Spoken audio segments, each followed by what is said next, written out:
Greetings and welcome to this thing we call What's Trending. I am Mudwata, your local neighborhood skuntologist. In this episode, I only have one skunt to report. The constitutional deadline for the holding of elections after a no-confidence motion against the Guyana government has just expired. This is sad for both the Guyanese people and the government, who is hoping to be re-elected. I stayed away from this topic for quite a while because I wanted to see what would play out. I saw the government got blindsided by the Charandas vote. I saw them conceding on the night of the vote at the press conference.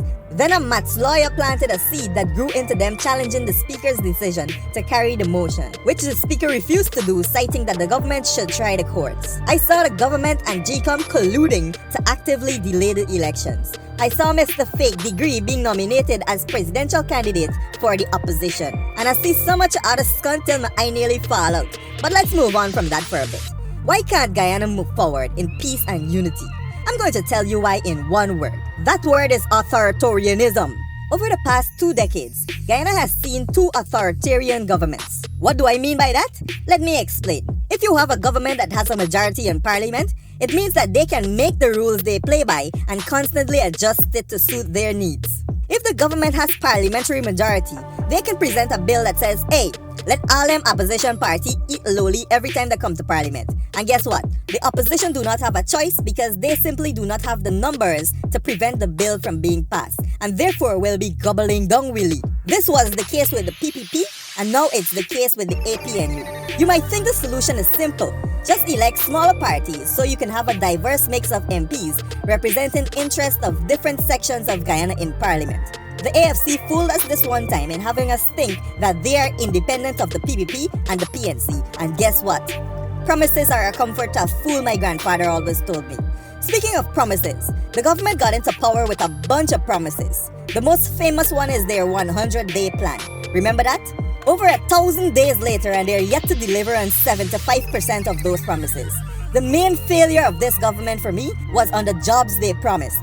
Before becoming president, David Granger promised that every UG graduate will have a job within 12 months of graduating. Then after he became president, he made a remix to that song, saying, "Many of the jobs will have to come from self-employment, which is to encourage young people to become entrepreneurs, sell planting chips and shit." He said there's no prospect or there's no possibility that the government could simply start to employ young people. "We will not be able to provide jobs by the thousand. We have to get them school dropouts back in school so that they can depend on some form of self-employment." I am one of those UG graduates and I ain't selling no plantain chips skunt. Instead, I end up becoming Mudwata in the mother skunt because they failed me and thousands of young people like myself. Since the APNU AFC government took office, over 30,000 jobs were lost, mainly sugar workers and senior government employees.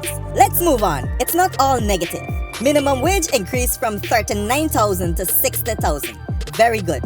VAT decreased from 16% to 14%. Very good. But wait, taxes were introduced on items that were once zero rated, like electricity, education, water, and medical items. This is like when you feed up a chicken to get it fat and juicy for when you're ready to kill it and eat it. So this is where we are. The constitutional deadline come and gone and no elections. Let's see what will happen now. I surely will keep bringing you the updates on this situation. A new episode of my adult cartoon series is out. Oh, so you came for work. Do you have money? Yes, Miss Obia Lady. Oh, stop it with this miss. You can call me Obia Lady.